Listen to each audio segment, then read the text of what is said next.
Hello guys, আসসালামু আলাইকুম। আশা করি আপনারা সবাই ভালো আছেন। আমি আপনার দোয়ায় অনেক ভালো আছি। তো আমি আসলে স্ক্রিনের মধ্যে একটা মানে ভারতবর্ষের আর কি, যেটা ইন্ডিয়ার একটা ভিডিও দেখাচ্ছি। এটা একটু ভালো করে দেখবেন ধৈর্য সহকারে। দিতে পারছি না। এই মুহূর্তে গরুগুলোও মরবে এবং আমরা মরবো, আমাদের পরিবার মরবে। দড়ি নিয়ে ঘুরছেন কেন? ঘোড়ায় দড়ি দেওয়া ছাড়া আমাদের বিকল্প কোনো রাস্তা নেই। কুরবানি না করতে পারলে মুসলমানরা জব্দ হয়ে যাবে, আপনার কি মনে হয়? জব্দ আমরাই হচ্ছি। আমাদের মরা ছাড়া কোনো উপায় নেই। শুধু আমি মরবো না, আমার সঙ্গে আমার পরিবার মরবে। গরু নিয়েই আমাদেরকে রাস্তায় গিয়ে আন্দোলন করতে হবে। আমরা ভোট দিয়ে এনেছি সরকারকে। 1.5 লাখ টাকা দেনা আছে এই গরুর উপরে। আসলে স্ক্রিনের মধ্যে যে ভিডিওর মধ্যে এক্সারসাইজ হচ্ছে আসলে ইন্ডিয়ার মধ্যে, যেটা আমাদের মানে ইন্ডিয়া ভারতবর্ষের মধ্যে আর কি। তো ভারতের মধ্যে আসলে যে ঘটনাগুলো ঘটতেছে, এসে আসলে কাদের লাভ হচ্ছে, আমাদের লাভ হচ্ছে নাকি হিন্দুদের লাভ হচ্ছে, সেটা কিন্তু ওরা এখনো বুঝতে পারতেছে না। কারণ ও বলছে মানে ইন্ডিয়ার মধ্যে মুসলিমরা কুরবানি করতে পারবে না গরু কিনলে, ওদের মানে গো মাতা আর কি। তো 14 বছর পর্যন্ত 14 বছর হয়ে গেলে ওরা মানে গরুটা বিক্রি করলে সেটা জবাই করতে পারবে।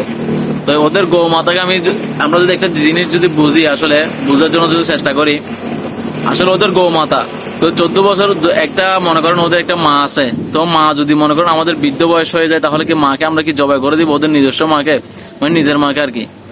তো নিজের মাকে আমরা কি করি, অনেক সময় ওদের বৃদ্ধাশ্রমে পাঠাই দিই, নাকি আমরা ওদের গরুকে নাকি 14 বছর পরে নাকি বৃদ্ধাশ্রমে পাঠাই দিবে, নাকি রোডের মধ্যে ছেড়ে দিবে। আসলে ওদের বিবেকহীন হিন্দুদের আসলে যে ওদের এখানে যে মুখ্যমন্ত্রীটা হয়েছে আর কি, ওর এমন তো গরুর মুখ খায়, তো খায় গরুর গোবর খায়, সবকিছু খায়, সেটা তো আসলে আপনারা সবাই জানেন। তো আমি মুসলিম হিসেবে একটা কথা বলি, আমরা কোনো জাতিভেদে হিন্দু মুসলিম বৌদ্ধ খ্রিস্টান, আসলে এখানে কোনো ধর্মভেদ আসলে নেই আমার থেকে। কারণ সবাই আমরা মানুষ। কিন্তু আপনাকে যদি আমরা মনে করেন আমার থেকে কাটলেও আমার থেকে রক্ত বের হবে লাল, আপনার হিন্দুদেরকেও কাটলেও মনে করেন একটা হাত কেটে গেলে আর কি রক্ত বের হবে লাল। সবার থেকে আসলে একই রক্ত, ঠিক আছে? সবার থেকে মনে করেন একই রক্ত, কিন্তু একই রক্ত বলতে শুধু লাল বোঝাচ্ছি। এখানে তো মনে রক্তের গ্রুপ কিন্তু বেশ কম থাকে, সেটা তো সবাই জানে। তো যাই হোক, কিন্তু রক্তে লাল হয় শুধু সবসময় সবার। তো আমরা যদি হিসাব করি, আসলে গরু হচ্ছে বুবা প্রাণী। এটা হচ্ছে আমার মহান আল্লাহ তাআলা, এটা আমাদের জন্য, পৃথিবীর মানুষদের জন্য এটা খাবার।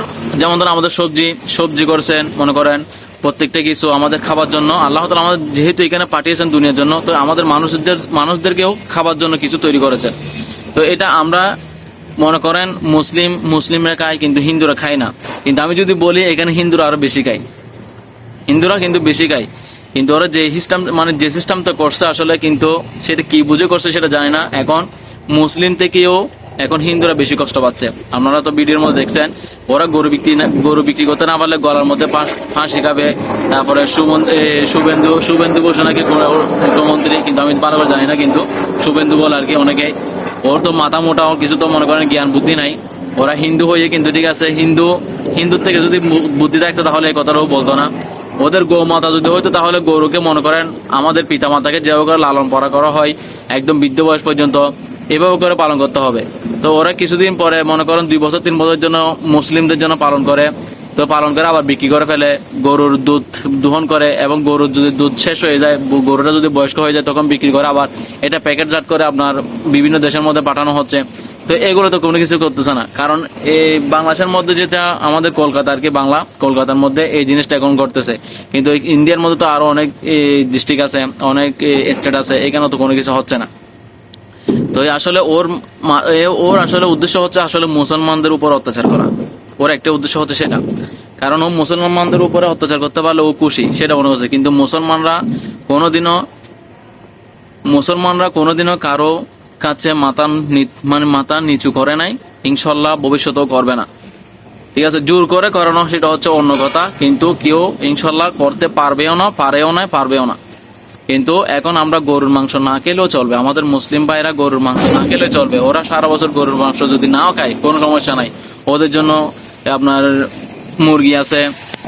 তো ওদের জন্য আসলে আমাদের জন্য মনে করেন মুসলিম ভাইদের জন্য মুরগি আছে, তারপর আরো নানা রকমের হাঁস মুরগি আছে, তারপর আপনার ছাগল আছে, অনেক কিছু আছে। আমরা গরু দিয়েও যদি কুরবানি করতে না পারি, আমরা ইনশাল্লাহ আমরা ছাগল দিয়ে কুরবানি করতে পারবো, উট দিয়ে, মহিষ দিয়ে, আমরা অনেক রকমের পশু আছে, সেগুলো দিয়ে আমরা কুরবানি করতে পারবো। কিন্তু যারা আজকে হিন্দু ভাইরা, আসলে অনেক খারাপ লাগতেছে, ভারতবর্ষের মধ্যে যারা অনেক টাকার গরু পালন করছে, প্রায় লাখ লাখ টাকার গরু ঘরের মধ্যে বসে থাকবে, কেউ আশা আছে, কেউ ঋণ শোধ করবে, কেউ ছেলে মেয়েদেরকে লেখাপড়া করাবে, কেউ ঘর বানবে, এভাবে করে অনেক আশা নিয়ে হিন্দু ভাইয়েরা গরুগুলো পালন করছে। এখন কলকাতার মধ্যে এই যে আসলে মুখ্যমন্ত্রী আসছে এটার মাথার মধ্যে কোনো কিছু নাই। সে যে জিনিসটা করছে আসলে সেটা মুসলিমরা আসলে কিন্তু কষ্টের মধ্যে পড়ে নাই, হিন্দুরা তার চেয়ে বেশি কষ্টের মধ্যে পড়ছে। ও এখন ধরতে গেলে মুসলিমদেরকেও কষ্ট দিচ্ছে, হিন্দু ভাইদেরকেও কষ্ট দিচ্ছে। এটা কিন্তু কোনো আইনগত দিক দিয়ে পড়ে না। কারণ আমি একজন যদি মনে করেন রাজনীতিবিদ হয়ে যদি আমি যদি এরকম পশু পাখিকে কষ্ট দিচ্ছি, এখন জনগণকে কষ্ট দিচ্ছি, তাহলে আমি কোনো রাজনীতি না, তাহলে আমি কি একদম ধোঁকাবাজের মধ্যে পড়ে যাচ্ছি। তো আমি দোয়া করি যেন সবসময় এই জিনিসটা যেন তাড়াতাড়ি ঠিক হয়ে যায়। কারণ যাত্রার জন্ম যাত্রাকে পালন করতে দেন। আমরা মুসলিমরা আমরা ধর্মগুলো পালন করতেছি, হিন্দুরা হিন্দু ধর্ম পালন করতেছে, খ্রিস্টানরা খ্রিস্টানের ধর্ম পালন করতেছে। এখানে ধর্ম নিয়ে আসলে কোনো রাজনীতির মধ্যে আসলে যাওয়াটা ঠিক না। ধর্ম হচ্ছে একান্তই নিজের। এটা হচ্ছে মুসলিমদের ধর্ম, মুসলিমদের, হিন্দুদের, বৌদ্ধদের সবাই আলাদা আলাদা ধর্ম। তো এইগুলোর মধ্যে যদি আমরা যদি এখানে যদি রাজনীতির সংঘর্ষ মধ্যে যদি নিয়ে আসি তাহলে এটা ঠিক না। তার জন্য আমাদের সবার থেকে মিলে হিন্দু, মুসলিম, বৌদ্ধ, খ্রিস্টান মিলে যারা এসব করতেছে তাদের বিরুদ্ধে রুখে দাঁড়ানো, এগুলো ধ্বংস করার জন্য সবাই চেষ্টা করতে হবে। তো সবাই ভিডিওটি ভালো লাগলে লাইক কমেন্ট শেয়ার করবেন। সবাই সুস্থ থাকবেন, ভালো থাকবেন। আসসালামু আলাইকুম রহমতুল্লাহি ওয়া বারাকাতুহু।